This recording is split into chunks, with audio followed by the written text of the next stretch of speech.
আজকের রেসিপি একটু অন্যরকম আর একটু আলাদা স্বাদের বলতে পারো। চলো কি বানিয়েছি সেটাই তোমাদের সঙ্গে শেয়ার করি।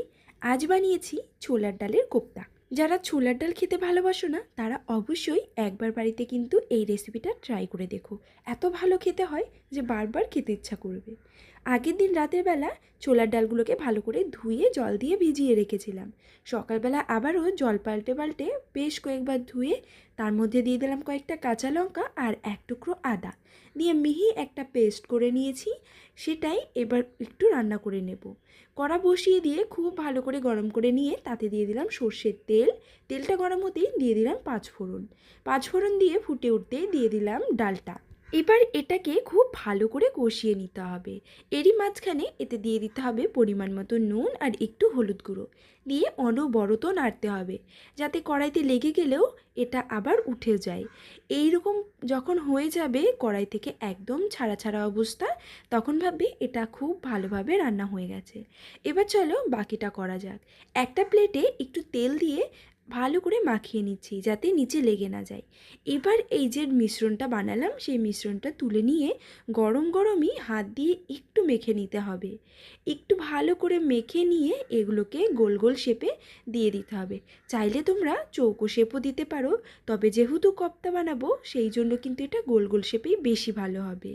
খুব ভালো করে মেখে নিয়ে ছোট ছোট টুকরো করে গোল গোল শেপ দিয়ে প্রত্যেকটা বানিয়ে নিলাম। এবার এগুলোকে মিনিট 10 জন্য ফ্রিজে রেখে দাও ঠান্ডা হতে, যাতে খুব ভালোভাবে সেট হয়ে যায় আর ভাজার সময়ও কোনো অসুবিধা না হয়। এগুলো যখন ফ্রিজ থেকে বের করে ভাজবে তখন দেখবে শুধু মুখেই এগুলো খেতে খুব ভালো লাগে। এত মুচমুচে হয় আর খেতে কিন্তু এর স্বাদটা একদম আলাদা। অন্যান্য বড়া বা পকোড়ার থেকে এইটা খেতে কিন্তু একটু আলাদাই হয়। এবার ওগুলো মিনিট 5 পর ফ্রিজ থেকে বের করে নিয়ে ভেজে নিতে হবে। কড়াটা বসিয়ে দিয়ে খুব ভালো করে গরম করে দিয়ে দিলাম তেলটা খুব ভালো করে গরম করে নিয়ে এবার একে একে কোপ্তাগুলো দিয়ে দিচ্ছি। এবার কোপ্তাগুলোকে এপিট ওপিট করে লালচে করে ভেজে তুলে নিতে হবে। দেখবে তেলটা খুব ভালো করে গরম না হলে নিচে লেগে যেতে পারে, সেই জন্য কিন্তু আগে তেলটাকে খুব ভালো করে গরম করে নেবে। দেখো কত সুন্দর ভাজা হয়েছে, একটুও কিন্তু কোথাও লেগে যায়নি, একদম লালচে করে ভেজে তুলে রেখে দিলাম। এবার বাকি রান্নাটা করব। ওই তেলেই ভেজে নেব কয়েক টুকরো আলুগুলোকে লম্বা লম্বা করে কেটে নিয়েছি।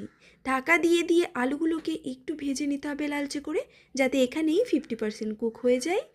এবার এগুলোকে তুলে রেখে ওই কড়াইতেই দিয়ে দেব ফোড়নে দিয়ে দিচ্ছি পাঁচফোড়ন। যেহেতু এটা নিরামিষ সেই জন্য কিন্তু পাঁচফোড়ন অ্যাড করছি। এবার এর মধ্যে দিয়ে দেব একটা মশলা। এতে রয়েছে আদা কুচি, লঙ্কা, টমেটো আর রয়েছে কিছুটা জিরে দিয়ে খুব ভালো করে একটা মিহি মিশ্রণ বানিয়েছি। সেটা দিয়েই এবার একে একে এর মধ্যে দিয়ে দিলাম পরিমাণ মতো নুন, হলুদ গুঁড়ো, কাশ্মীরি লঙ্কার গুঁড়ো আর দিয়েছি জিরে ধনে গুঁড়ো দিয়ে ভালো করে নাড়াচাড়া করে নিয়ে ঢাকা দিয়ে দিয়ে কিন্তু কষিয়ে নিতে হবে। মশলা থেকে যখন তেল ছেড়ে দেবে তখন বুঝতে পারবে মশলাটা খুব ভালোভাবে কষানো হয়ে গেছে। এবার এর মধ্যে ভেজে রাখা আলুগুলো দিয়ে আরেকটু কষিয়ে নেব। আলুগুলো দিয়ে যখন কষাবো তখন কিন্তু আবারও একটু নুন দিয়ে দেবো, যেহেতু আমি মশলা কষানোর সময় সামান্য নুন দিয়েছিলাম। নুনটা দিয়ে আবারও ভালো করে কষিয়ে নিয়ে পরিমাণ মতো জল দিয়ে দিচ্ছি। জল দিয়ে ঢাকা দিয়ে দেব মিনিট 10 জন্য, আলুগুলো যাতে খুব ভালোভাবে সেদ্ধ হয়।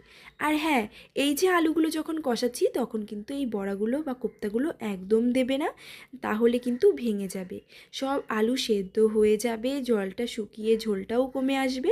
ঠিক সেই মুহূর্তে এই কোপ্তাগুলো দিয়ে হালকা নাড়াচাড়া করে নিতে হবে যাতে ভেঙে না যায়, আর এই টাইমটাতে দিলে কোপ্তাগুলো খুব ভালোভাবে থাকবে।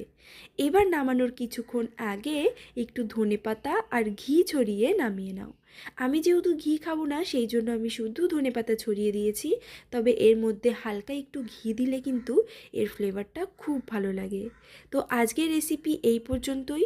ভিডিওটা কেমন লাগলো অবশ্যই কমেন্টে জানিও। ভালো লাগলে লাইক করো, শেয়ার করো আর সাবস্ক্রাইব করো। যারা আমার ফেসবুক পেজ থেকে দেখছো তারা অবশ্যই ফলো করবে, আর নতুন নতুন রেসিপি পেতে কমেন্টে জানাতে ভুলো না। আর তোমরা কারা কারা আমার রেসিপি দেখে ট্রাই করেছো তারা কিন্তু অবশ্যই জানিও কেমন হয়েছে বাড়িতে, আর খেতে কেমন লেগেছে জানাতে ভুলো না। টাটা, চলে আসবো আবারও নতুন একটা রেসিপি নিয়ে।